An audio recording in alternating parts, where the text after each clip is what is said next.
The image of old-time captains or pirates with eye patches is a popular trope in stories, but it isn't historically accurate in most cases. However, the idea of an eye patch could be linked to a few practical, though partially mythological reasons. One theory suggests that some sailors or pirates might wear an eye patch to keep one eye adjusted to darkness. Ships often had dimly lit lower decks, and if a sailor had to go below deck suddenly during a fight or a nighttime raid, lifting the patch would allow their eye to already be adjusted to the dark, giving them a visual advantage.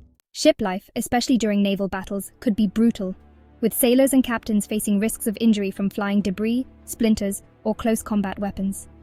Eye injuries weren't uncommon, and covering a damaged or blinded eye with a patch would be practical and avoid infection exposure.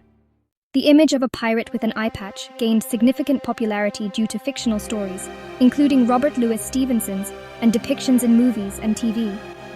Over time, this trope became iconic and helped define the pirate look in popular culture. In reality, though eye patches were likely used by some injured sailors, they were not as common among ship captains as modern portrayals might suggest. Don't forget to like and subscribe for more educational and informative videos.